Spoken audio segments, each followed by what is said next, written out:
Baik, assalamualaikum warahmatullahi wabarakatuh. Gimana kabarnya anak-anak, teman-teman? Mudah-mudahan kita masih semangat untuk tetap mempelajari matematika. Baik, untuk menyingkat waktu, kita awali pertemuan kali ini dengan basmalah dulu. Bismillahirrahmanirrahim. Mudah-mudahan pertemuan kali ini bermanfaat untuk kita semua. Baik, untuk melanjutkan pertemuan yang kemarin, kali ini kita akan membahas tentang operasi perkalian bilangan bulat. Sebelum lebih jauh tentang operasi bilangan bulat, ya ini sebagai konsep awalnya, kalian tentu sering atau pernah lah paling tidak menjumpai minum obat. Biasanya dalam minum obat, dalam resep dokter ataupun pada obat yang kita terima, itu biasanya ada aturan cara minum. Ya, biasanya ada yang tertulis 3x1, 3x2, atau mungkin 2x1, dan seterusnya. Ini sebetulnya pola cara minum obat yang baik itu kalau tertulis 3x1 hari, itu bukan berarti makanya minum obatnya adalah pagi, siang, dan malam, itu bukan ya. Ini menjadi pengertian baru bagi kita. Ya, mestinya cara meminum obat yang tepat itu adalah per 8 jam. Dan untuk 3x1 ini seperti dalam materi matematika, ya, ini sebuah matematika dalam bidang kesehatan ya. Ada 3x1. Itu kalau yang ideal itu cara minumnya adalah pagi, paling tidak jam 6. Satu kali, kemudian setelah 8 jam berarti jam 2, dan setelah 8 jam kedua yaitu pada jam 10 malam. Artinya untuk 3x1, kalau kita persepsikan dengan katanya dengan matematika, 3x1 itu sehari itu 3 kali ya, dengan cara pertama 1 kali pada jam 6, yang kedua 1 kali pada jam 2 sore, yang ketiga 1 kali pada jam 10 malam. Sehingga 3x1 ini bisa kita tuliskan menjadi 1 ditambah 1 ditambah 1. Nah, 1 ditambah 1 ditambah 1 itu sebetulnya mendefinisikan tentang banyaknya satu yang dijumlah sebanyak 3. Ini 1 tambah 1 tambah 1 itu sebetulnya mendefinisikan tentang 3x1. Jadi 3x1 bisa kita definisikan, bisa kita terjemahkan menjadi 1 tambah 1 tambah 1. Di sini terdapat operasi penjumlahan, kemudian yang kita jumlah adalah bilangan yang sama. Dengan kata lain, kalau begitu kita bisa mengatakan bahwa perkalian adalah merupakan penjumlahan bilangan secara berulang. Baik, ya, perkalian adalah penjumlahan bilangan secara berulang. Bilangan yang dijumlah adalah bilangan yang sama tentunya ya. Ini sebagai tanda kutip. Kemudian contoh ada soal 5 kali A. Nah, seperti tadi bahwa perkalian adalah penjumlahan berulang. Sehingga untuk 5 kali A bisa kita definisikan dengan A ditambah A ditambah A ditambah A ditambah A. Banyaknya A di sini yang kita jumlah ada 5. Jumlahnya, banyaknya A yang kita jumlah sebanyak 5.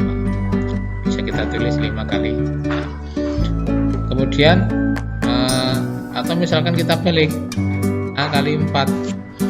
Maka A kali 4 itu bisa kita terjemahkan sebagai 4 tambah 4 tambah 4 tambah 4 tambah 4 tambah 4 tambah 4. Banyaknya 4, ini bukan A ya. Banyaknya 4, iya betul, ini sebanyak A. Artinya banyaknya 4 yang dijumlah, yang kita jumlah itu sebanyak, nah, tergantung A nya itu berapa.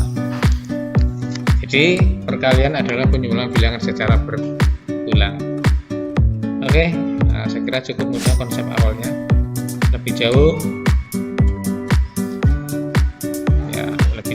kita akan coba simpulkan berarti A kali B. Nah, ini merupakan variabel semuanya, bukan konstan.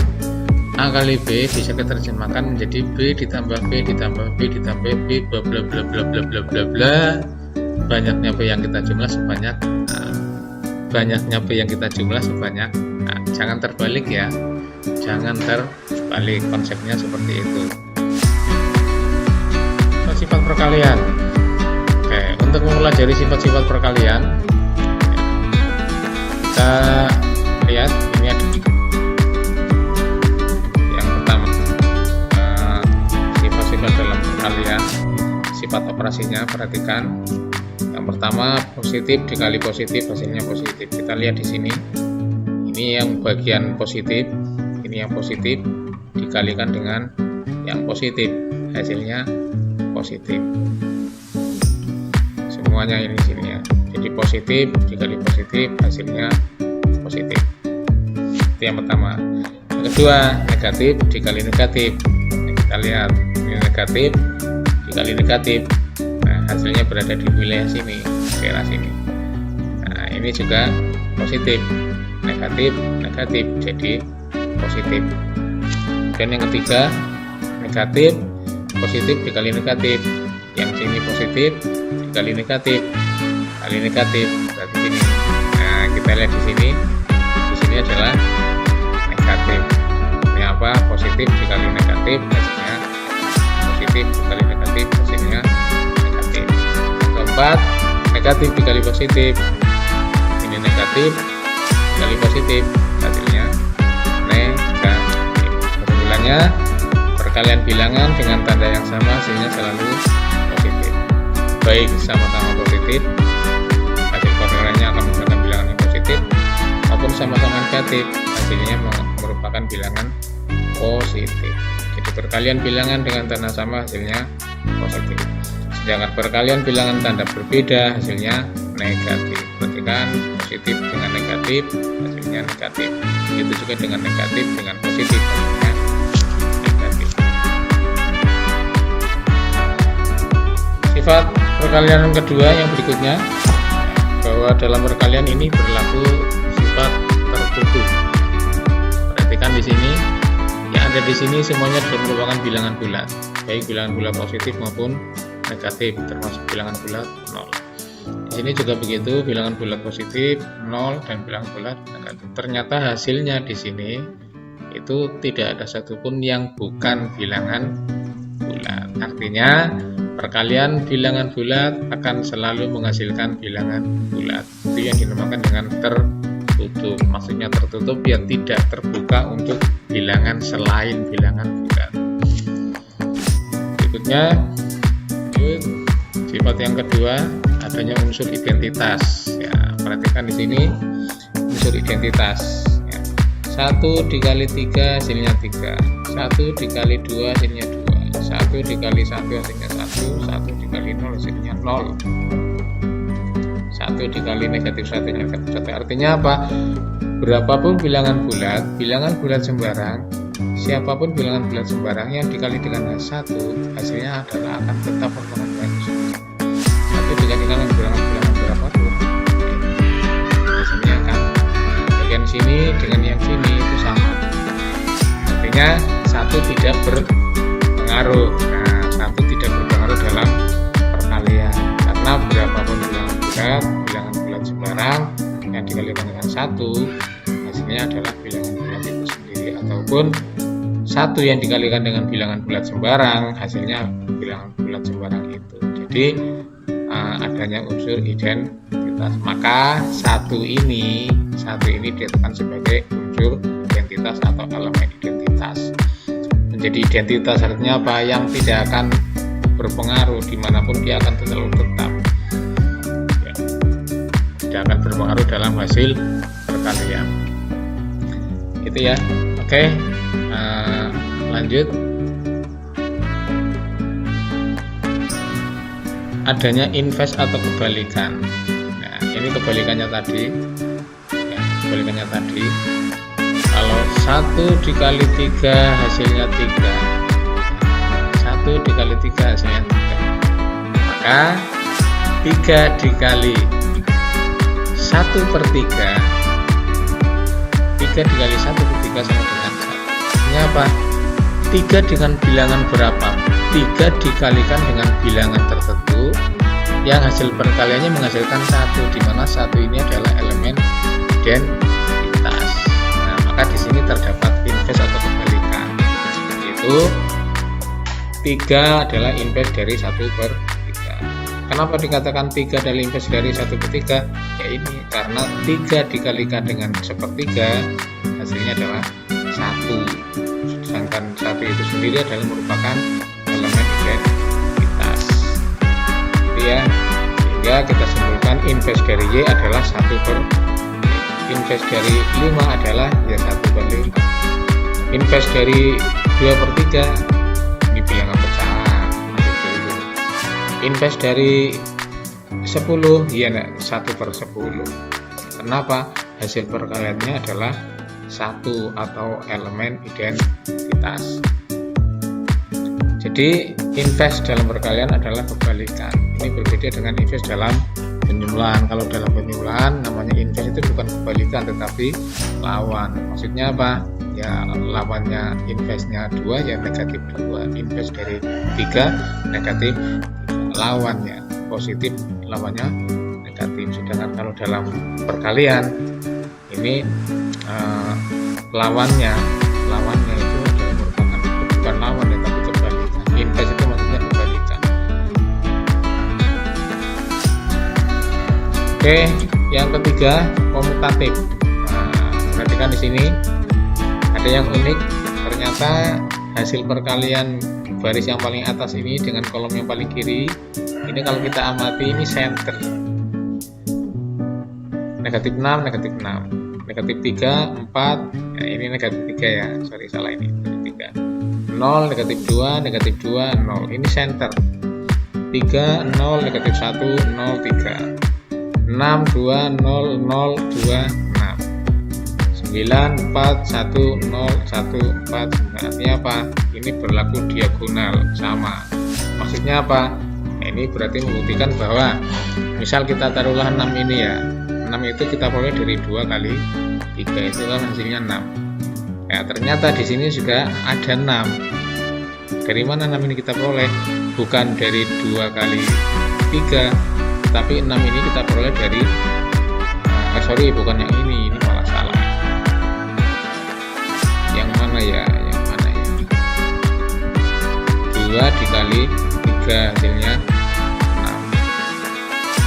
2 dikali 3 hasilnya 6. 3 dikali 2 hasilnya 6. Oh ini 6. Nah ini berlaku berlaku diagonal ya. 2 kali 3 itu 6. 3 kali 2 juga 6. Ini sama ini juga berlaku seperti ini. Ini center sama. Itu ya. Jadi 6 itu bisa diperoleh dari 2 kali 3. Ini 2 kali 3, 6 yang ini. Atau 6 juga bisa diperoleh dari 3 kali 2 yang ini.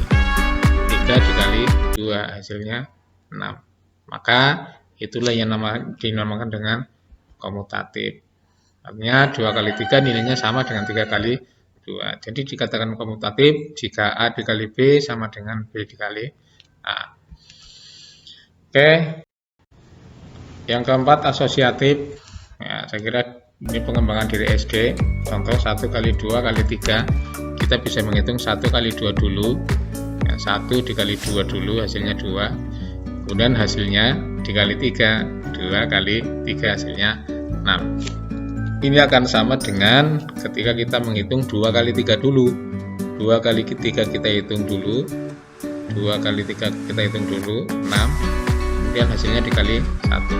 6 dikali 1 otomatis 6 karena 1 tadi ya, elemen identitas. Jadi dikatakan asosiatif itu ini ketika A dikali B ini dihitung dulu hasilnya baru dikali C, itu nanti hasilnya akan sama dengan A dikalikan dengan hasil B dikali C dulu. Jadi yang pertama ini kita mengalihkan A dengan B dulu, hasilnya baru dikalikan dengan C. Tapi di sini kita mengalihkan B kali C dulu, hasilnya baru dikalikan dengan A. Ini dinamakan dengan asosiatif atau pengelompokan. Sifat-sifat perkalian berikutnya adalah distributif perkalian terhadap penjumlahan atau pengurangan. Sebagai contoh, nah ya kadang ada beberapa soal kalian menghitung 5 kali 26 itu tidak harus menggunakan perkalian bersusun ya, 5 dikali 26, tapi 26 itu bisa kita pecah menjadi operasi penjumlahan. Agar lebih mudah, pemecahannya adalah sesuai dengan kedudukan bilangannya. 26, 2 ini sebagai puluhan, berarti 26 itu 2-nya sebagai puluhan, berarti bisa kita tulis 20. Kemudian ditambah 6, jadi 26 itu kan sama saja dengan 20 ditambah 6, artinya 26 kita pecah atau kita distribusikan menjadi 20 plus 6, gitu ya, penyebaran. Baru kita hitung, yang kita kalikan 5 bukan 20 saja, tetapi ya 26 kan, di sini 5 kali 26. Maka proses perhitungannya adalah 5 kali 20 ya, 5 kali 20 ditambah 5 kali 6, ini masing-masing kita hitung. Yang ada dalam kurung kita kalikan dengan 5. 5 kali 20 100, 5 kali 6 30. Jadi 100 tambah 30 sama dengan 130. Ini contoh sebagai distribusi perkalian terhadap penjumlahan. Kita juga bisa menghitung cara lain, walaupun sama 5 kali 26, tapi caranya adalah berbeda. Tidak dengan penjumlahan, tapi dengan pengurangan. Artinya apa? 26 tidak kita pecah menjadi 20 per 6, 20 plus 6, 20 tambah 6. Tapi 26 juga bolehlah kita pecah menjadi 30 dikurangi 4. Karena 30 min 4 itu kan ya sama saja dengan 26. Jadi namanya kita distribusikan 26. Bisa dengan cara penjumlahan, 26 kita pecah menjadi 20 tambah 6, atau boleh saja lah 26 kita pecah menjadi 30 dikurangi 4, atau dipecah ke bilangan yang lain juga boleh. Ini saya kira nggak tertutup kemungkinan ya seperti itu. Nah, ketika seperti ini maka tinggal kita hitung 5 dikali 30 itu ya kita tulis sebagai distributif perkalian dalam terhadap pengurangan menjadi 5 dikali 30 dikurangi 5 kali 4. Nah, 5 kali 4 itu 20. Maaf ya, ini kurang 0 ya. Ya, ini kurang 0. 5 kali 4, sorry, ini bukan 2 tapi 5 kali 4. Jadi sekali lagi 5 kali 30 kurangi 5 kali 4. 5 kali 30 130, 5 kali 4 20 sama dengan 130. Jadi distributif perkalian terhadap penjumlahan ataupun pengurangan itu ada dalam